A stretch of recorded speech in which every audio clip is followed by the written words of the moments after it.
Angin malam itu berdesir pelan, membawa aroma mie instan dan keringat bercampur rokok dari warung internet yang masih ramai.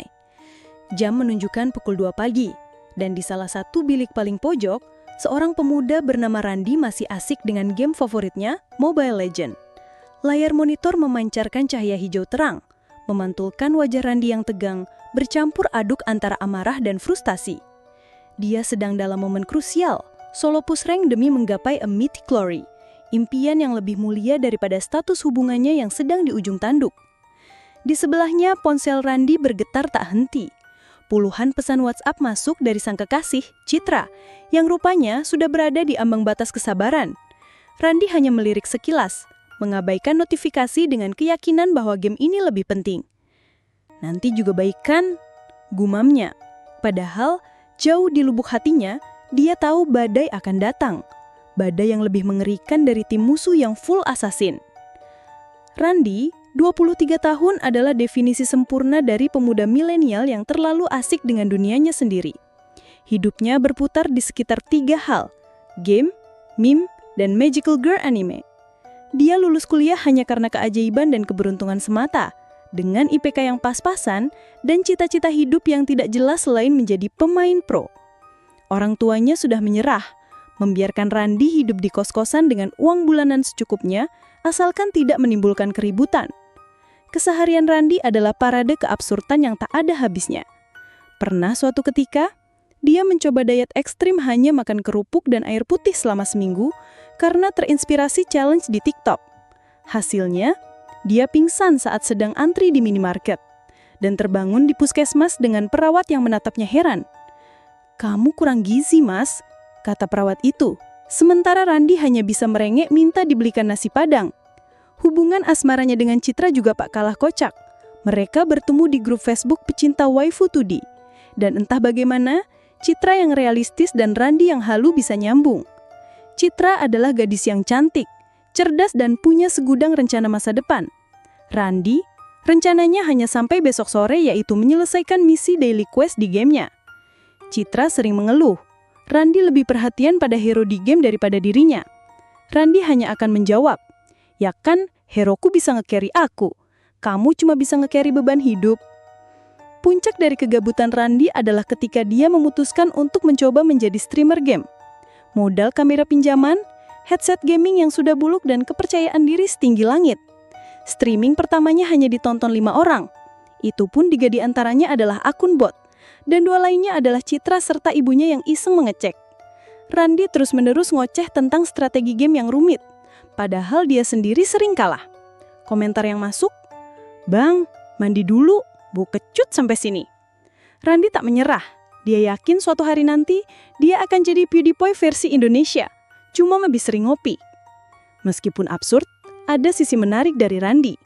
Dia selalu punya meme terbaru di ujung jarinya, bisa menghafal seluruh dialog dari film favoritnya, dan punya kemampuan luar biasa untuk menghindari tanggung jawab.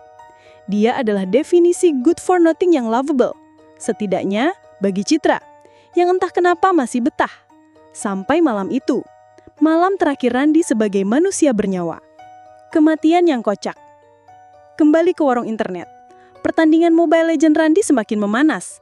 Jari-jarinya menari di atas keyboard dan mouse, matanya terfokus, seolah seluruh alam semesta bergantung pada hasil pertandingan ini. Di sisi lain, ponsel Randi bergetar tak henti, kali ini disertai nada renjung yang hanya digunakan Citra, lagu galau K-pop. "Randi, aku udah gak tahan sama kamu, kita putus," bunyi pesan terakhir dari Citra. Randi sempat melirik sekilas. Jantungnya berdebar, bukan karena patah hati, melainkan karena tower miliknya di game sedang diserang habis-habisan oleh minion musuh. Boom! Notifikasi defeat muncul di layar. Randi kalah. Ranknya turun drastis. Dia menghela napas panjang. Kesal, sangat kesal. Dia membuka WhatsApp, berniat membalas pesan Citra dengan kata-kata manis agar Citra luluh. Tapi yang dia lihat adalah, Citra telah memblokir Anda.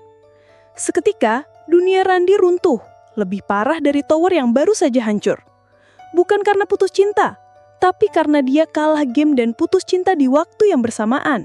Kombinasi maut yang tak pernah dia bayangkan. "Anjay!" teriak Randi, saking kagetnya. Tangannya refleks membanting headset ke meja. Dalam sekejap, matanya membelalak. Napasnya tercekik. Ia merasakan nyeri hebat di dada. Dia memang punya riwayat penyakit jantung bawaan, tapi biasanya tidak kambuh kalau cuma di ghosting.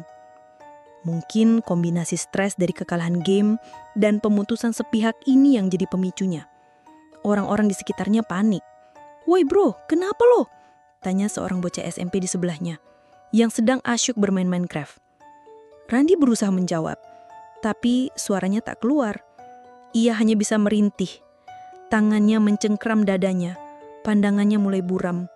Dan terakhir yang dia lihat adalah layar monitor yang masih menampilkan notifikasi di feed dengan hero favoritnya, Marksman Brody, terkapar tak berdaya.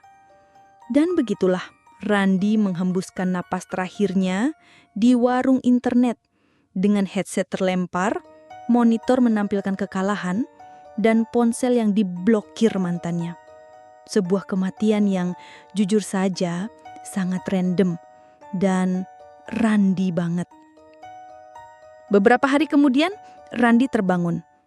Bukan di surga atau neraka, tapi di sebuah tempat yang gelap dan pengap. Ia berusaha menggerakkan tangannya tapi terhalang kain.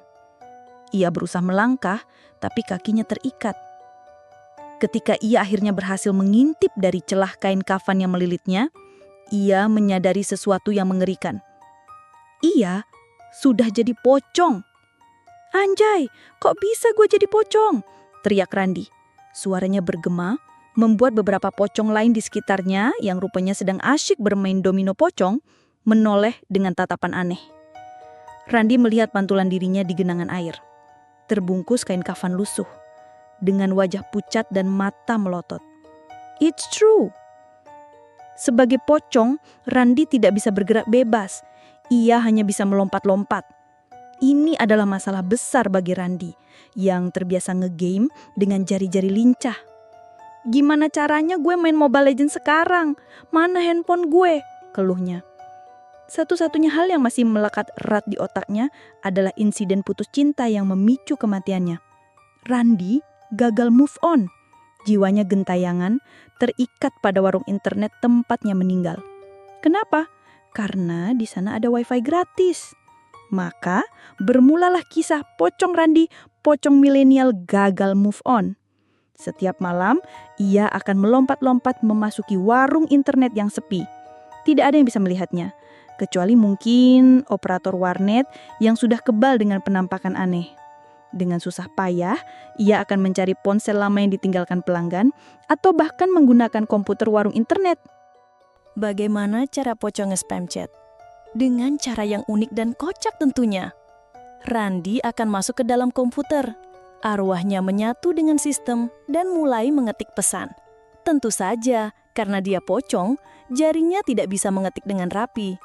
Hasilnya adalah pesan-pesan yang acak, penuh tipe, dan kadang-kadang hanya berisi emotikon hantu. "Citra anjay, kenapa lo blokir gue? Mantan anjay, kenapa gue mati gara-gara lo putusin gue? Gue kangen chatan sama lo. Gue kangen top upin skin buat lo. Woi, balas chat gue dong. Gue udah jadi pocong masih nggak lo respon." Pesan-pesan itu secara misterius muncul di berbagai platform media sosial Citra. Kadang di WhatsApp, kadang di Instagram. Bahkan pernah di kolom komentar video YouTube Citra yang sedang review alat masak. Citra awalnya mengira itu adalah hacker atau teman-teman Randi yang iseng. Tapi lama-kelamaan dia mulai merinding. Pesan-pesan itu terlalu spesifik, terlalu Randi, dan kadang-kadang hanya berisi emotikon hantu. "Citra anjay, kenapa lo blokir gue? Mantan anjay, kenapa gue mati gara-gara lo putusin gue? Gue kangen chatan sama lo. Gue kangen top upin skin buat lo. Woi, balas chat gue dong. Gue udah jadi pocong masih nggak lo respon." Citra langsung pucat pasi. Dia tahu itu Randi, pasti Randi. Dia segera mematikan live streaming dan memblokir semua akun yang mengirim pesan-pesan aneh itu. Tapi pocong Randi tak menyerah. Dia punya semangat juang yang tinggi untuk spamming mantan. Dia bahkan belajar cara membuat akun baru di berbagai platform hanya untuk bisa terus mengirim pesan ke Citra. Pernah suatu kali, Pocong Randi mencoba menampakkan diri secara langsung di hadapan Citra. Dia muncul di jendela kamar Citra, melompat-lompat dengan gaya kaku khas pocong, sambil memegang ponsel yang ia curi dari operator warnet. Di layar ponsel itu, ia menampilkan pesan, "Citra anjay, gue kangen." Citra menjerit histeris. Dia langsung pingsan. Randi panik. Kok pingsan? Gue kan cuma mau minta maaf," katanya menyesal. Sejak saat itu, dia memutuskan tidak menampakkan diri lagi, hanya spamming chat. Karena baginya itu lebih efektif dan tidak terlalu berbahaya bagi Citra. Lagi pula, dia sendiri juga agak takut kalau Citra balik jadi hantu gara-gara dia. Kisah Pocong Randi ini mungkin terdengar konyol, tapi sebenarnya mengandung sindiran yang cukup tajam. Dalam hidupnya, Randi terlalu sibuk dengan dunia maya, game, dan segala bentuk pelarian digital sampai melupakan realitas. Ketika dihadapkan pada masalah nyata, seperti putus cinta, dia tidak sanggup menghadapinya, bahkan sampai merenggut nyawanya sendiri secara tak sengaja. Kematiannya adalah cerminan betapa rapuhnya seseorang ketika terlalu bergantung pada hal-hal fana, lupa bahwa hidup punya banyak dimensi yang perlu dirawat. Setelah menjadi pocong pun, Randi masih terjebak dalam lingkaran yang sama. Dia masih gagal move on, masih sibuk dengan spamming dan media sosial, alih-alih mencari ketenangan atau menerima takdirnya sebagai arwah. Ini adalah potret satir tentang bagaimana sebagian dari kita, terutama generasi milenial, begitu terikat pada gawai dan identitas digital, sampai-sampai kematian pun tidak bisa membebaskan kita dari jerat koneksi internet. Mungkin jika Randi hidup lagi, dia akan menyadari bahwa ada hal yang jauh lebih penting daripada rank di game atau balasan chat dari mantan. Apalagi kalau sudah jadi pocong, apalagi yang mau dicari selain wifi gratis.